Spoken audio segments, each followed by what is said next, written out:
अस्सलाम वालेकुम नाज़रीन। यूके और यूरोप की ताज़ा तरीन ख़बरों के साथ मैं हूं अतीक अहमद। तो अभी मैं आपके साथ जो इन्फॉर्मेशन शेयर करना चाह रहा हूं वो है रेड लिस्ट कंट्री से जो लोग ट्रैवल कर रहे हैं यूके की तरफ उनके लिए।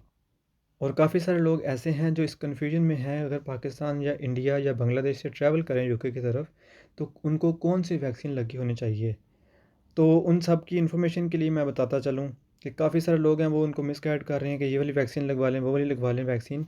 तो जो रेड ममालिक से जो लोग ट्रैवल कर रहे हैं उनके लिए कोई भी वैक्सीनेशन की ज़रूरत नहीं है, क्योंकि आपको होटल क्वारंटाइन करना पड़ता है वहाँ पे आके 10 दिन के लिए। तो इसलिए वो नहीं पूछते एयरपोर्ट पे कि आपको वैक्सीन लगी है या नहीं लगी। तो लिहाजा ऐसे लोग जिनके दिमाग में ये बात है या कंफ्यूज हैं कि उनको वैक्सीन लगवानी है वहाँ पर ट्रैवल करने से पहले, तो उनके लिए ये है कि अगर वो वैक्सीन नहीं भी लगवाते तो उनको फिर भी ट्रैवल करने दिया जाएगा। और साथ ही वो लोग जो एम्बर लिस्ट कंट्री से आना चाहते हैं, जिनको वैक्सीन नहीं लगी हुई, उनको क्वारंटाइन करना पड़ेगा घर पे।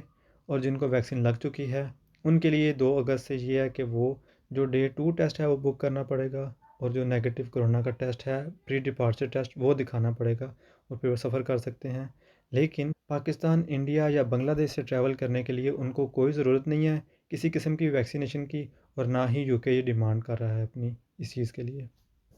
इसके अलावा अगर किसी का कोई सवाल हो तो वो मुझे कमेंट बॉक्स में कमेंट करके पूछ सकता है, तो मैं उसको उसके अकॉर्डिंगली गाइड कर दूंगा, उसको हेल्प कर दूंगा। इसके साथ किसी और ख़बर के साथ दोबारा हाज़िर होऊंगा। तब तक के लिए अपना ख्याल रखिएगा। अल्लाह हाफ़िज़।